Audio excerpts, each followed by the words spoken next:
Question is that the bill be now read a second time. Mr. Huat.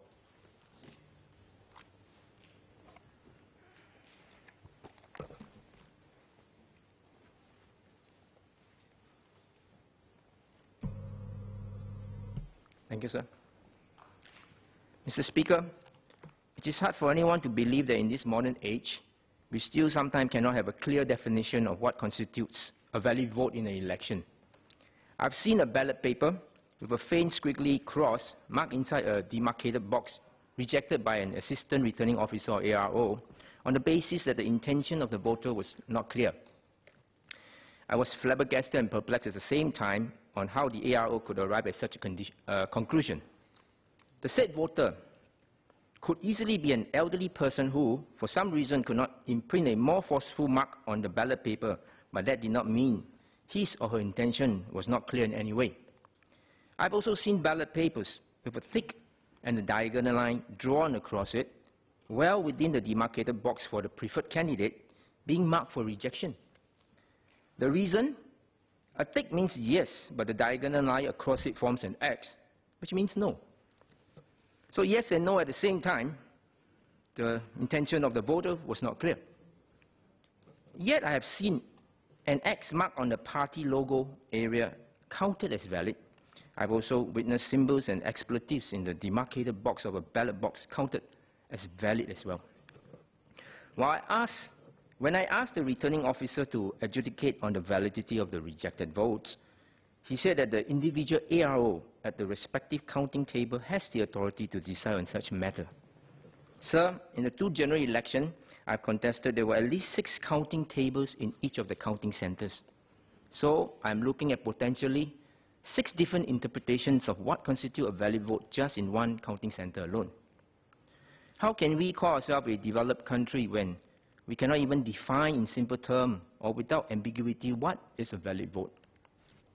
So while this amendment bill seeks to issue clearer guidelines on what the returning officer and their assistants should look for in a ballot paper when determining the intention of the voter, I wish to seek some clarification from the Minister on some of the proposed changes. First, Clause 11 of this bill, which amends Section 42 of the Parliamentary Elections Act, introduces a new subsection 3AA, which states that the voters marked on the ballot paper must be made in the area demarcated on the ballot paper for that purpose and not elsewhere.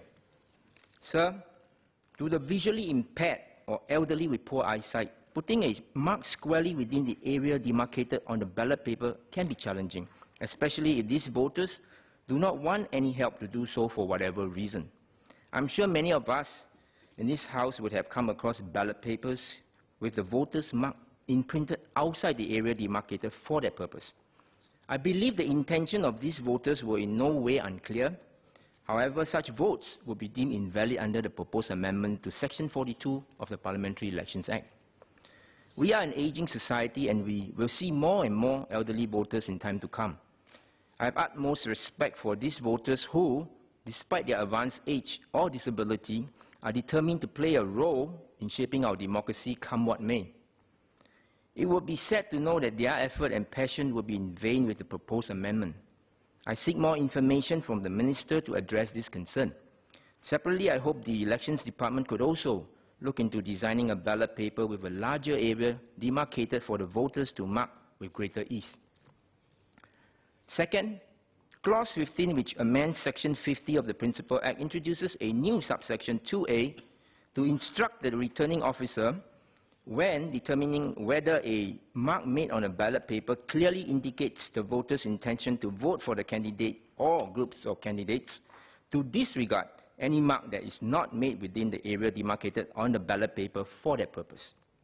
I wish to ask the Minister, does that mean that as long as a voter's mark is made within the area demarcated on the ballot paper for that purpose, a voter is allowed to exercise his artistic license elsewhere on the ballot paper, and it would still be counted as a valid vote, since the returning officer must disregard other marks found on the ballot paper as directed under this new amendment?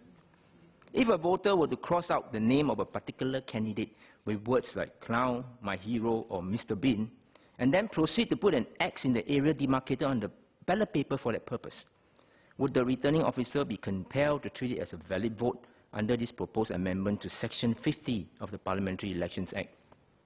I hope the Minister can provide more clarity on this amendment, else it will only cause more confusion. Voting is a serious act of civic responsibility. I believe we should not allow the ballot paper to be marked in any other way other than prescribed under the Act. There should be no other mark other than the mark left by the voter in the area demarcated on the ballot paper for that purpose. Returning officers should not be tasked to disregard any other mark found on the ballot paper, but to designate such ballot as invalid, as outright invalid. Voter education is also important. Beyond showing voters where to mark on the ballot paper, the Elections Department should also educate voters on what will invalidate their votes. At this juncture, I wish to reiterate the Workers' Party's stand on the NCMP scheme. We oppose the scheme as we believe in the fundamental principle that having more NCMPs is not the way forward to make our political system more robust. So barring the amendment made to Section 52(1) of the Principal Act to revise the formula to determine the number of NCMP to be declared in an election, I do support the amendment bill.